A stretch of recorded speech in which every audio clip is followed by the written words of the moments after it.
எல்லாருக்கும் வணக்கம். என் பேர் சாந்த் ராகுல். இந்த 6 தகுதிகள் இருந்தால் போதும், சாதாரண ஆசாமியாக இருக்க நீங்கள் ஆடம்பர சாமியாராக மாறிடலாம். அது என்னென்ன தகுதி அப்படிங்கிறது தான் இந்த வீடியோவில் பார்க்க போகிறோம். முதல் தகுதி ஆன்மீக அறிவு. ஆன்மீகனா பெருசாக ஒன்றும் இல்லைங்க. ஆன்மாவை மிகைப்படுத்தல் இல்லை ஆன்மாவை மீட்டெடுத்தல்னு சொல்லலாம். சிம்பிளாக சொல்லணும்னா, ஒரு வண்டியை ஓட்டும் போது நாம் அந்த வண்டி இல்லைன்ற அறிவு நமக்கு இருக்கும்ல, அதே மாதிரி தான் இந்த உடம்பை நம்ம இயக்கிறோம், நாம் இந்த உடம்பு இல்லை. இந்த மனசை வச்சு யோசிக்கிறோம், நாம் இந்த மனசு இல்லை. இதை புரிஞ்சுக்கிட்டு இந்த உடலையும் உள்ளத்தையும் ஊடுருவி உள்ளே உலாவும் உயிரை உணர்வது தான் ஆன்மீகம் அப்படிங்கிறத புரிஞ்சுக்கிறது தான் அடிப்படை. Point 2, exposure to all religious scripture. அதாவது ஒரு மதத்தை பிடிச்சிட்டு தொங்காமல் மற்ற மதங்களில் இருக்க புனித நூல்களை படிக்கணும். ஏன்னா மதத்துக்கும் ஆன்மீகத்துக்கும் நிறைய வித்தியாசம் இருக்குது. ஆறுக்கும் ஆழிக்கும் இருக்க வித்தியாசம். அங்கே சுற்றி இங்கே சுற்றி எல்லா மதங்களும் ஒரே விஷயத்தை தான் சொல்ல வருது. அப்படிங்கிறத தாண்டி பிற மத நூல்களை படிக்கிறதுனால உங்களால் சீடர்களோட எண்ணிக்கையை அதிகரிச்சிக்க முடியும்.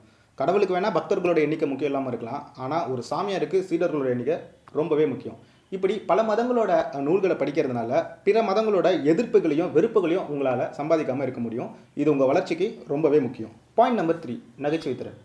ஸ்டாண்டப் காமெடிக்கு தான் நகைச்சுவை திறன் வேணும், சாமியாருக்கு எதுக்கு அப்படின்னு நீங்கள் கேட்கலாம். சமீபத்தில் முதல் தலைமுறை கோடீஸ்வரர்கள்கிட்ட இருக்க பொதுவான விஷயங்களை பட்டியலிடும்போது அதில் பேச்சு திறன் முதன்மையாக இருக்குது. அதே மாதிரி கார்ப்பரேட் சாமியார்கள் கிட்ட இருக்க பொதுவான விஷயங்களை பட்டியலிட்டு பார்த்தோன்னு வைங்களேன், அதில் முக்கியமாக நகைச்சுவை திறன் இருக்குது. ஏன்னா கருப்பாக இருக்கவெல்லாம் ரவுடி, தாடி வச்சவெல்லாம் கேடிங்கிற மாதிரி சிரிக்க வச்சா புத்திசாலி அப்படிங்கிற பிம்பமும் வெகுஜன மக்களோட மனசில் சப்கான்ஷியஸாக பதிஞ்சிருக்கு. இப்போது சைக்கலாஜிக்கலாக பார்த்தீங்கன்னா, sense of humour promotes a feeling of சுப்பீரியாரிட்டின்னு சொல்லுவாங்க. அதாவது நீ மற்றவங்களை விட மேம்பட்டவங்களாகவும் பக்குவப்பட்டவங்களாகவும் காட்டிக்கொள்வதற்கு நகைச்சுவை திறன் பெருமளவில் பயன்படும்.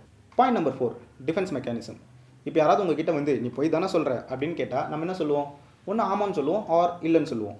இதுவே நீங்கள் ஒரு அக்மார்க் கார்ப்பரேட் சாமியார் ஆகணும்னு வச்சுக்கோங்களேன், ஆமாம் இல்லைன்னா பதில் சொல்லக்கூடாது. என்னை பார்த்தா பொய் சொல்கிற மாதிரியா இருக்குது, எதை வச்சு நான் பொய் சொல்கிறேன்னு சொல்கிறீங்க, நான் பொய் சொல்கிறேன்னு உங்களுக்கு யார் சொன்னது? இப்படி உங்களை நோக்கி எழுப்பப்படும் கேள்விகளுக்கு எதிர்கேள்விகளை எழுப்பி அப்பனன்ட்ட களையெடுத்து கதற விடுறதுக்கு பேர் தான் defence mechanism. Point 5, physical appearance, அதாவது தோற்றம். அழகில் என்னப்பா இருக்குது, மனசில் தான் எல்லாம் அப்படின்னு அசால்ட்டாக சொல்லிட்டு போனாலும் வெள்ளையாக இருக்கவும் பொய் சொல்ல மாட்டான் அப்படிங்கிற மைண்ட் செட் தான் வெகுஜன மக்களோட எண்ணமாக இருக்குது. உங்களை பிறர் நடத்தும் விதம் உங்கள் தோற்றத்தை வைத்து மாறும் அப்படிங்கிறத ஏற்றுக்க மனம் இல்லாட்டாலும் அதான் நெசம். ஒன்று வரிஞ்சு கட்டுற முடி, இல்லை வயிறு வரைக்கும் தாடி, இல்லை முட்டை முட்டை கண்ணு, இதில் ஏதாவது ஒன்று இருந்தால் தான் முகத்தில் தேஜஸ் இருக்குன்னு நம்பி உங்களை சாமியாரை ஏற்றுக்குவாங்க. இது எதுவுமே இல்லைனா கூட சாமியார் ஆகலாம், பட் குறைஞ்ச நேரத்தில் அதிக சீடர்களை சம்பாதிக்கிறதுக்கு இது ஏதாவது ஒன்று இருந்தால் கூட ஈஸி தான். Point number 6, networking. அதீத சீடர்களோட எண்ணிக்கை தான் ஒரு கார்ப்பரேட் சாமியார் அப்படிங்கிற அங்கீகாரத்தை உங்களுக்கு கொடுக்கும். அதுக்கு நீங்கள் பெருசாக ஒன்றும் பண்ண வேணாம், எம்எல்எம் பிஸ்னஸ் மாதிரி தான். நீ பெற்ற இன்பத்தை இந்த வையகமும் பெற வேணாமா, ஒரு 2 பேரை சேர்த்து விடு அப்படின்னு சொல்லி அட்மிஷனை அதிகரிச்சிக்கலாம்.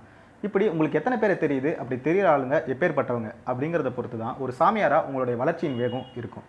இந்த சோஷியல் ஹைரார்க்கின்னு சொல்லுவாங்கள்ல, சமூக படிநிலை, அதில் அதிகாரத்தில் இருக்கவங்களுடைய தொடர்பை வைத்துக்கொள்வது மூலியமாகவும் வளர்த்து கொள்வது மூலியமாகவும் எதிர்பாராத நேரத்தில் எதிர்பாராத பயன் உங்களுக்கு கிடைக்கும்.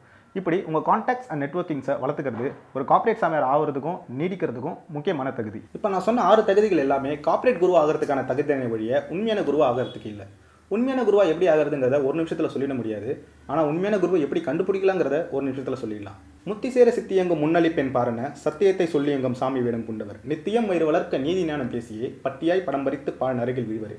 அதாவது உன் சித்திக்கு இப்பயே முத்தி அளிக்கிறான் பாருன்னு சொல்லிட்டு சத்தியத்தெல்லாம் சொல்லி சாமி வேஷம் போட்டுக்கிட்டு அவன் வயிறை வளர்க்கறதுக்காக நீதி ஞானத்தெல்லாம் பற்றி பேசி உங்ககிட்ட பணம் பறிக்கிறவன் பால் நரகத்தில் தான் விழுவான் அப்படின்னு சொல்லிட்டு நான் சொல்லுங்க சித்தர் சிவவாக்கியர் சொல்கிறாரு. So if you good at something don't do it for free. அதாவது நீ ஒரு விஷயத்தில் சிறந்து விளங்குறனா அதை இலவசமாக பண்ணாத, ஏன்னா அதோட மதிப்பு குறையும் அப்படின்ற கேபிட்டலிஸ்டிக் ஐடியா. அதாவது முதலாளித்துவ சித்தாந்தத்தோட செயலாற்றக்கூடிய எல்லா குருக்களுமே கார்ப்பரேட் குருக்கள் தான், கார்ப்பரேட் சாமியார்கள் தான். ஸோ நீங்கள் எந்த கார்ப்பரேட் சாமியார்கிட்ட போகிறீங்கன்றத கமெண்ட்டில் சொல்லுங்கள். கார்ப்பரேட் சாமியார் ஆகணும்னு நினைக்கிற உங்கள் ஃப்ரெண்ட்ஸ்க்கு இந்த வீடியோ ஷேர் பண்ணுங்கள். அண்ட் மறக்காமல் சப்ஸ்கிரைப் பண்ணி பெல் ஐக்கானை கிளிக் பண்ணுங்கள். தேங்க்யூ.